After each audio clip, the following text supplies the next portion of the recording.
Lokprashna news 24 जनतेच्या आवाजाचं व्यासपीठ।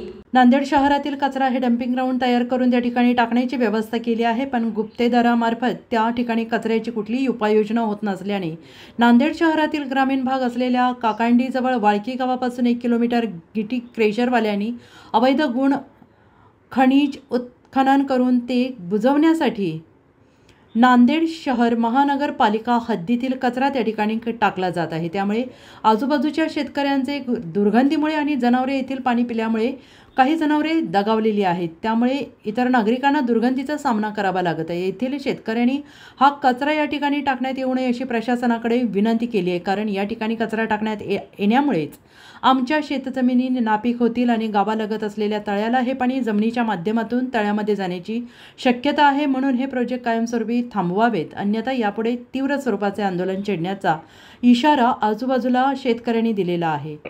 मी संतोष गुणाजी बेटकर बोलतो। कचरा टाकू देऊ नको, कचऱ्यामुळे आमच्या शेतकऱ्याची नुकसान फार झाली आहे। आता मला सांगा, तळावाखाली आहे उंबरलं समजा। आता गेल्या वर्षीपासून पाणी पिले आम्ही, गेल्या वर्षी काय टाकलं होतं 5-5 ट्रिपा पाणी पिले, आता उरा जळजळ करू लागला आमच्या। आता या शेतकऱ्याकडे कुठंच पाणी नाही। हिर आहे आमच्या सुभाष पाटलाची एक, त्याची भिजवून आहे, त्या हिरीचं पाणी पिता इकडे 5-50 शेतकरी आहे। त्याच्यामुळं कोणी बी असं हे करू नये, समजाने साथ द्यावा गावातर्फे। या पाण्यामुळे जनावर दगावले। हां, या पाण्यामुळं एक जनावर बी दगावलेत। 1-2 सुद्धा वगैरे मेला, एक बारकं। प्रशासनाकडे काय मागणी आहे की बाबा हे टाकू नो, असं घाण बरोबर नाही। आमच्या शेजारचा भावाचा बैल मेला इथं आल्यानं पाणी पिऊन, हां त्याचा बैल मेला। असं टाकू नो बाबा, गावातर्फे आमचं सरकारला विनंती आहे, हे काहीतरी बंदोबस्त करावा। मी व्यंकटेश शिवराम बेटकर, राहणार वाळकी, तालुका लोहा, जिल्हा नांदेड।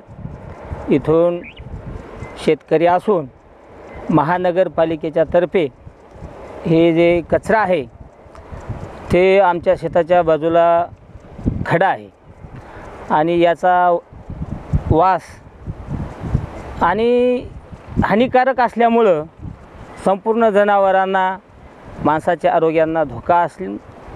हे धोका माणसाचा जीव घातक आहे आणि ह्या खदानीमध्ये पाणी जनावरांना पाणी पाजण्याकरता सर्व शेतकरी इथं आम्ही येत होत्या, पण आता हे पाणी कचरा टाकल्यामुळं दूषित झालेलं आहे, खराब पाणी सगट आमच्या जनावरांना पाजिता येत नाही। आणि याच्या खाली तलाव आहे, वाळकीचं तलाव, आणि त्या तलावामध्ये एकदा एक खदान कचरा भरला आणि जर इथून पाणी तलावात गेलं तर त्या तलावातल्या पाण्याचा सुद्धा दूषित होईल।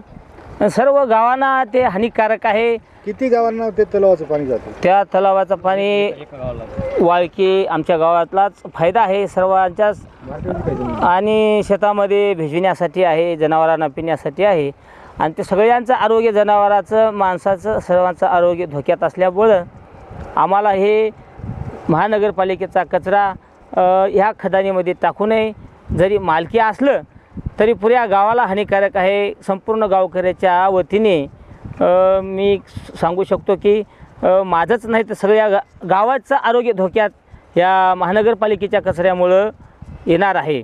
म्हणून जेवढं होईल तेवढ्या सर्वांनी याची दखल घ्यावं। शेतकऱ्यांनी, गावातल्या ग्रामपंचायतनी सर्वांनी दखल घेऊन, खासदार, आमदार जे काय असतील ते त्यांनी सगळ्यांनीच या बाबतीकडे याची जबाबदारी घ्यावी, तरच आमचं आरोग्य ठीक राहील। नाहीतर अन्यथा आम्हाला पाणीसुद्धा प्यायला मिळणार नाही, असे माणसाची परिणाम वाईट अवस्था होईल, अशी मी सरकारना सर्वांना विनंती करतो। राजकीय, सामाजिक, शैक्षणिक, आपल्या भागातील तळागाळातील बातम्या तसेच इतर बातम्यांचे अपडेट घेऊन आम्ही लवकरच आपल्या भेटीला येत आहोत। पाहत रहा हिंगोली लोकप्रश्न न्यूज 24।